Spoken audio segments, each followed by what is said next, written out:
శ్రీ గురుభ్యో నమ శ్రీ మహాగణాధిపతి నమ శ్రీ మహాసరస్వతి నమ ఓం శ్రీమాత్రే నమ. తులారాశి యొక్క స్థితిని చూసినట్టయితే ఈ యొక్క సెప్టెంబర్ మాసంలో తులారాశిలో చిత్తా నక్షత్రం 3-4 పాదాలు, విశాఖ నక్షత్రం 1-2-3 పాదాలు, స్వాతి నక్షత్రం 4 పాదాలు ఉంటాయి. ఈ యొక్క సంచారం చూసినట్టయితే తులారాశికి వక్రగతి అయినటువంటి శని చతుర్థ స్థానం సంచార వీక్షం, రాహు 6వ స్థానంలో ఉండడం, అట్లానే 8వ స్థానంలో గురు సంచారం, 9వ స్థానంలో కుజ సంచారము, 6వ తారీఖు వరకు బుధుడు ఈ యొక్క 10వ స్థాన సంచారం, తదుపరి 11వ స్థాన సంచారం, రవి 17వ తారీఖు వరకు కూడా 10వ స్థాన సంచారం, 17వ తారీఖు నుంచి 11వ స్థాన సంచారం, శుక్రకేతువులు ఈ యొక్క 12వ స్థాన సంచారం, శుక్రుడు 18వ తారీఖు నుంచి జన్మస్థాన సంచారం జరుగుతుంది. కాబట్టి ఇటువంటి ఈ యొక్క సంచారం చూసుకున్నట్లయితే గ్రహ సంచారాన్ని ఈ యొక్క శని ఏదైతే ఉందో అనుభవజ్ఞ రీతిలో కొన్ని ఇబ్బందులు పాలు చేసిన ఇప్పుడు రాబోయే కాలం ఏదైతే ఉందో ఆ యొక్క కాలంలో స్వామి అనుగ్రహం వల్ల అన్నీ మంచి జరుగుతాయి, మంచి నిర్ణయాత్మకమైన నిర్ణయాలు కలుగుతాయి. అట్లాగే రాహు 6లో ఉండడం వల్ల శత్రు పరాజయాన్ని చవిచూసే అవకాశం ఉంటుంది. శత్రువులు ఏ విధంగా ఉన్నా కూడా వాళ్ళని విజయాన్ని సాధిస్తారు మీరు. ఆ విధంగా ఈ యొక్క రాహు ఒక మక్తగా మంచి పేరు తెచ్చుకుంటారు. తర్వాత కీర్తి ప్రతిష్టలు గడిస్తారు రాహు వల్ల కూడా. ఈ గురుడు అష్టమస్థాన సంచారం వల్ల కొంత ఆరోగ్యం బాగున్నా కానీ ధనానికి సంబంధించి ఇబ్బందులు పడే అవకాశం ఉంటుంది. అట్లాగే కొంతవరకు దీర్ఘకాలికంగా ఏదైనా వ్యాధులతో బాధపడితే కొంతవరకు ఆ వ్యాధి కొంత పైకొచ్చే అవకాశం ఉంటుంది, కానీ ఆరోగ్యం బాగానే ఉంటుంది. ఈ కుజుడు ఏదైతే ఉన్నాడో మళ్ళీ ఇక్కడ సభా గౌరవాల్లో ఏదైతే ఉందో కొంత గురువు వల్ల ఇబ్బందులు కలిగజేసే అవకాశం ఉంటుంది. కాబట్టి ధర్మక్షేత్ర దర్శనాలు చేయటం వల్ల చాలా అద్భుతమైన ఫలితాలు గోచరిస్తాయి. అట్లాగే ఈ యొక్క కుజుడు 9వ స్థాన సంచారం వల్ల కొంతవరకు వ్యవహార మాంద్యత, అధికారుల వల్ల సమస్యలు, స్థానచలనము, ఆరోగ్య క్షీణత కలుగుతుంది. కాబట్టి ఆరోగ్యం కొంతవరకు ఈ బీపీలు ఉన్నవాళ్ళు కానీ ఇతరత్ర బ్లడ్కి సంబంధించిన రిలేటెడ్గా సంబంధించినటువంటి ఏవైతే ఉన్నాయో వాటి వల్ల ఇబ్బంది కలిగే అవకాశం ఉంటుంది. కాబట్టి తగిన చర్యలు తీసుకొని డాక్టర్ చూపించుకోవడం అనేది చాలా మంచిది. అట్లాగే ఈ యొక్క బుధుడు ఎవరైతే ఉన్నారో ఈ యొక్క 12వ స్థాన సంచారం వల్ల ఆశించిన కార్యాధన కనుక వస్తు ప్రాప్తి కలుగుతుంది. బుధుడు వల్ల గృహ నిర్మాణ గతిలో కూడా మంచి శుభకార్యకరణ చేస్తారు. అట్లాగే బంధుమిత్రులతో ఆనందం గలుపుతారు. సత్కీర్తి అంటే బుధుడు అత్యద్భుత ఫలితాలు ఇస్తున్నాడు మీకు 11లో ఉండడం వల్ల. కాబట్టి ఈ అంత బంధుమిత్ర ఆనందాన్ని, సత్కీర్తిని, అట్లాగే వస్తు ప్రాప్తిని కూడా కలగజేస్తున్నాడు. కాబట్టి గృహోపకరణాలు కానీ అధికమైనటువంటి ఇంకేవైనా ఉంటే వాటికి మంచిదైనటువంటి మాసంగా గోచరిస్తుంది సెప్టెంబర్ మాసము. అట్లాగే శుక్రుడు 12లో ఉండడం వల్ల ఆయుధాఘాతము, యంత్ర ప్రమాదాలు, కార్య విఘ్నాలు, తలంచిన కార్యంలో కొన్ని విఘ్నాలు గోచరిస్తున్నాయి. అట్లనే ప్రతి దానికి కొంత ఆరాటం అనేది ఏర్పడుతుంది. అంటే మనది కాదు అన్నా కూడా దాని గురించి ఆరాట పట్టడం అనేది జరుగుతుంది చూడండి. అది కొంత నిరాశ నిస్పృహతో లోటు చేస్తుంది. కాబట్టి మనది కాదు అనుకున్నప్పుడు దాని గురించి ఆలోచన చేయడం మానేయండి. దానివల్ల మనస్సు చింతన అనేది పెరుగుతుంది. కాబట్టి మనస్సు చింతన పడకుండా ఉండడానికి ప్రయత్నం చేయండి.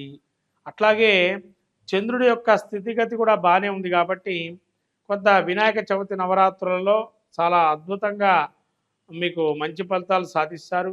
రాబోయే సెప్టెంబర్ మాసంలో కూడా అంటే మొత్తం మీద తులారాశి వారికి చూస్తే గ్రహాల్లో జన్మస్థాన సంచారం వల్ల శుక్రుడు ఆనందము, రాబోయే 18వ తేదీ నుంచి కూడా కొంతవరకు మీ వల్ల జనాకర్షణ అనేది కలుగుతుంది.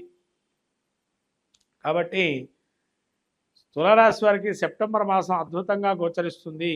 కాబట్టి మంచి ఫలితాలు సాధించడానికి ఇంకా గురుగ్రహ అనుగ్రహాన్ని పొందటానికి కానీ స్వామికి గణపతి నవరాత్రులలో ముఖ్యంగా ఈ యొక్క తులారాశి వారు పసుపు వర్ణం అనేటువంటి మిఠాయిలు తినిపించడము, లడ్డూ కాని నైవేద్యంగా పెట్టడము, లేకపోతే గరికతో అర్చన చేయటము అద్భుతమైనటువంటి సూచన.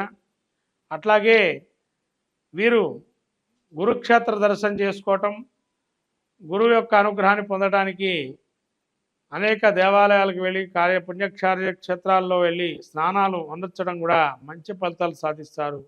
మొత్తం మీద తులారాశి వారికి 80% 70% వరకు చాలా మంచి ఫలితాలు ఉన్నాయి. 70-80% వరకు కూడా.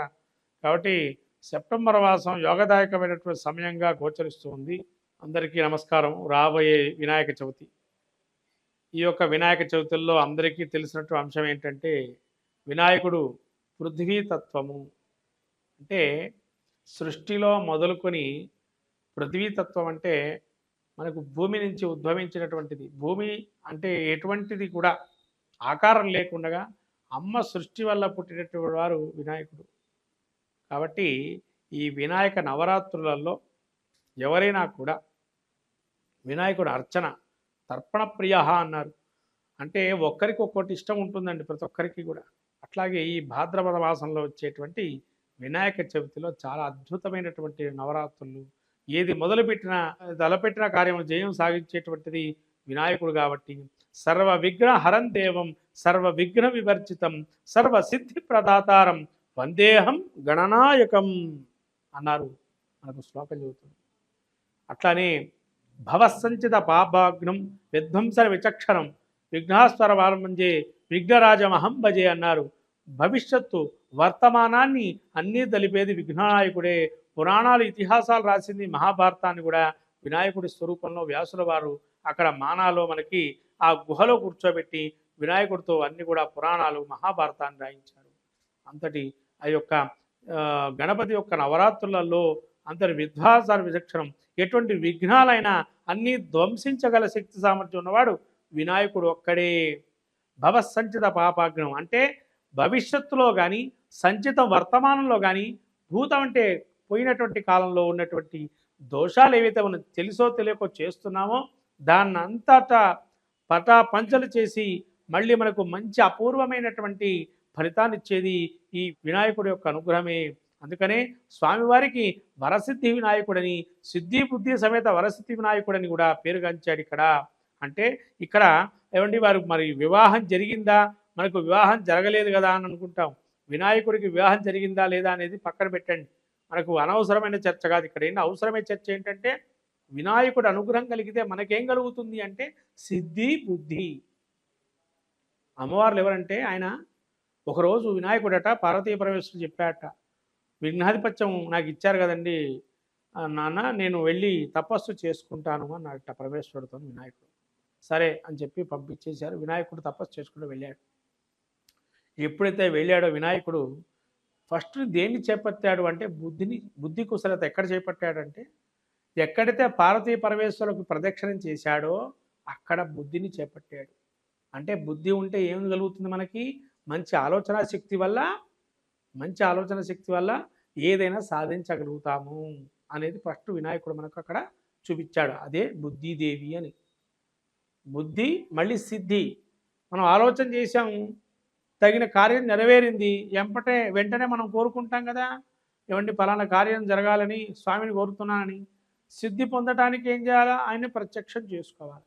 అంటే కార్యం అయిపోయింది అని అంటే ఏమైనా సిద్ధించినట్టే కదా, అది సిద్ధిదేవి. కాబట్టి సిద్ధి బుద్ధి సమేత వరసిద్ధి వినాయకుడుగా ఈ నవరాత్రులలో ఏదైతే జరుగుతున్న నవరాత్రులలో ఈ యొక్క స్వామికి జరిగినటువంటి నవరాత్రులలో ఎంత శక్తి అయితే అంత శక్తి మేరకు మనం పూజ చేసుకున్నట్లయితే అర్చన చేసిన దానం ధర్మం నైవేద్యం ఏదైనా కూడా స్వామి అనుగ్రహం కలిగి అన్ని కార్యాలు సిద్ధిస్తాయి. అందుకని ద్వాదశి రాశి ఫలితాల్లో కూడా ఈ వినాయక చవితి గురించి మనం చెప్పుకోదగిన సూచన ఉంది. కాబట్టి ద్వాదశ రాశి ఫలితాల్లో వినాయకుడి యొక్క అనుగ్రహాన్ని కూడా పొంది అందరూ ఈ యొక్క సర్వజన మానవాళి కోటికి సర్వసిద్ధిలు పొందించేటువంటిది, సర్వ కార్యాలు నెరవేర్చేటువంటిది, సర్వ విఘ్నాలు హరింపజేసేటువంటిది, సర్వ కార్యాలు శుభకార్యాలు పరంపరగా ఉండేటువంటిది.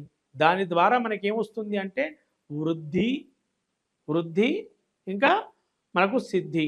వృద్ధిదేవి కూతుర్లట. అంటే వినాయకుడు ఎప్పుడైతే సిద్ధి బుద్ధిని పొందాడో మనకేమొస్తున్నాయి దానివల్ల అంటే వృద్ధి అంటే గ్రోత్ రేట్ పెరగటం. వెంటనే పెరుగుతాయి కదా మనకు ఏదో విధంగా, అది గ్రోత్ రేట్, అది వృద్ధి అంటారు. అంటే కూతుర్లు అని చెప్పంటారు వృద్ధి. ఇంకొకటేమో రిద్ధి అంటే ఏంటంటే సకల కార్యములందు కూడా అరిష్టాలు తొలగింపజేసేది రిద్ధి. రిద్ధి వృద్ధి. అందుకనే మీరు సంతోషి మాత గురించి తెలుసుకున్నట్లయితే ఇవన్నీ కూడా అందులో ఉంటాయి. శుభము లాభము కొడుకులు అని చెప్పంటారు. కాబట్టి ఇవన్నీ కూడా వినాయకుడి యొక్క అనుగ్రహం వల్ల సకల కార్యాలు అందరికీ నెరవేరుతాయి. కాబట్టి ఈ వినాయక చవితికి అందరూ కూడా ఓం గం గణపతే నమః అనే మంత్రాన్ని పఠిస్తూ ఈ వినాయకుడి యొక్క అనుగ్రహాన్ని పొందొచ్చు. ఇది చాలండి. గకార గణపతి వినాయకుడిని చేస్తే ఆయన గకార గణపతి అంటారు. ఈ గకార గణపతి ఎంత జపం చేస్తే స్వామి శీఘ్రంగా నీ యొక్క నీకు ఎటువంటి కార్యాన్ని సిద్ధిస్తాడు. కాబట్టి ఈ యొక్క గం గణపతే నమః ఏదైతే మంత్రం ఉందో ఈ వినాయక చవితిలో ఎంతవరకు అంటే అంతవరకు జపం చేసుకోవటం వల్ల మంచి సాధిస్తారు. స్వామి అనుగ్రహం కలుగుతుంది. మంగళం మహత్ శుభం భూయాత్.